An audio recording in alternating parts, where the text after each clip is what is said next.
Class 9th के सभी विद्यार्थी ध्यान दें। आज की इस वीडियो में वार्षिक परीक्षा की तैयारी के लिए हिंदी के कुछ ऐसे इम्पोर्टेंट प्रश्न हम पढ़ेंगे जो 5 फरवरी के दिन आपको एग्जाम में देखने को मिलेंगे।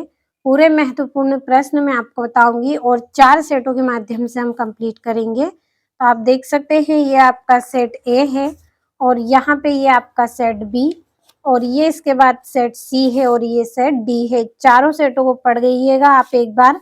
75 में से यदि आपको 70 अंक लाना है तो चारों सेटों को पढ़े, क्योंकि पूरे मोस्ट इम्पोर्टेंट प्रश्न हम 4 सेटों के माध्यम से कंप्लीट कर लेंगे। तो ये आपका पहला प्रश्न, सही विकल्प चुनिए। पहला है छायावाद के प्रवर्तक माने जाते हैं, तो जयशंकर प्रसाद माने जाते हैं। दूसरा है प्रेम वाटिका के रचनाकार हैं, तो प्रेम वाटिका के रचनाकार कौन है? रसखान है। तीसरा है रसात्मक वाक्यम काव्यम, परिभाषा किसकी है? आचार्य विश्वनाथ की परिभाषा है। चौथा है किस जानवर को कभी क्रोध नहीं आता? तो गधा को कभी क्रोध नहीं आता है। पांचवा है माता पिता में समास है, तो माता पिता में द्वंद्व समास है। छठा है मृत्यु का तरल दूत कौन था? तो तेज प्रवाह से आता पानी मृत्यु का तरल दूत था।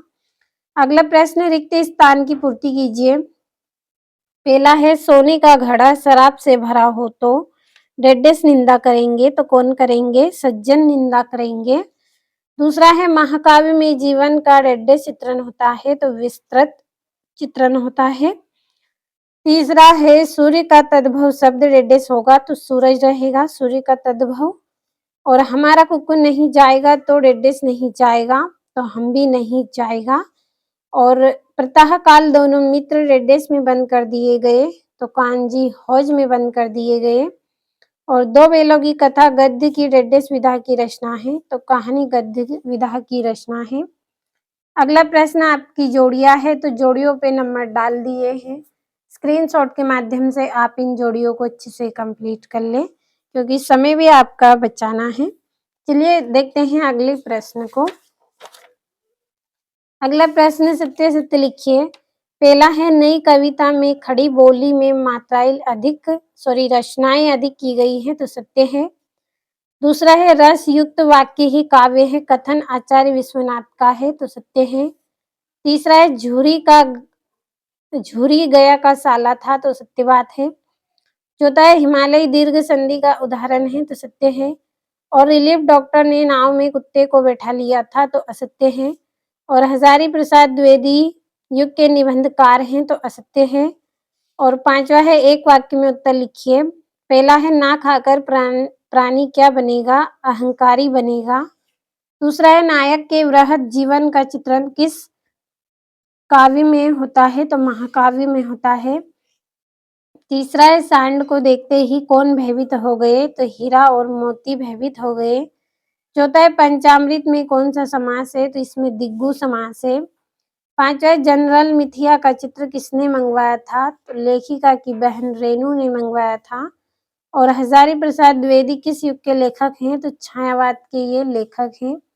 अब आपकी जो मोस्ट इम्पोर्टेंट 2-2 नंबर के प्रश्न हैं, चलिए इनको भी समझ लेते हैं। छठा है भक्ति काल को हिंदी साहित्य का स्वर्ण युग क्यों कहते हैं? सातवां है कवि ने किस प्रकार के ज्ञान को महत्व दिया? आठवां है कवि ने गोपी से कृष्ण का कैसा रूप धारण करने का आग्रह किया था? अपने शब्दों में वर्णन कीजिए। नौवां है मेघ रूपी मेहमान के आने से वातावरण में क्या परिवर्तन हुए?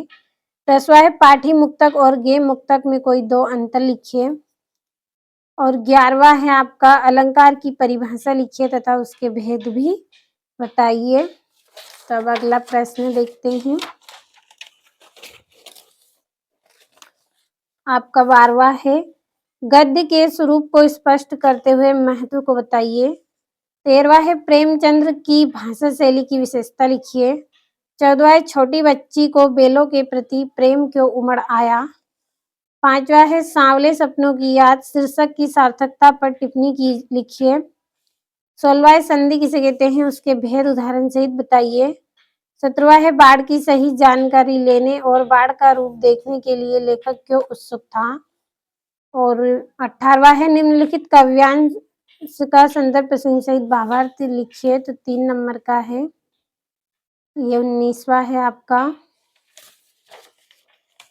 यहाँ से इसका अथवा है और 20वां है कंप्यूटर का उपयोग विषय पर शिक्षक और विद्यार्थी का संवाद लिखिए। 21वां है निम्नलिखित गद्यांश काव्यांश को पढ़कर नीचे लिखे प्रश्नों के उत्तर लिखिए।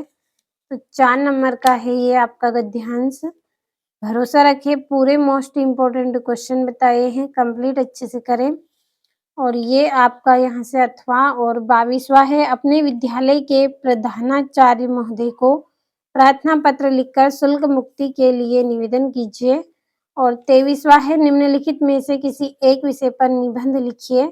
पहला है भारत की बढ़ती जनसंख्या, दूसरा है मेरा प्रिय खेल, तीसरा है 21वीं सदी का भारत और राष्ट्र भाषा हिंदी और जल है तो कल है। तो 5 ऑप्शन दिए हैं, पाँचों में से जो अच्छा लगे उसे कंप्लीट करें। तो आप भरोसा रखिए, आज हमने सेट ए पढ़ा है, अगले वीडियो में आपको सेट बी बताऊंगी।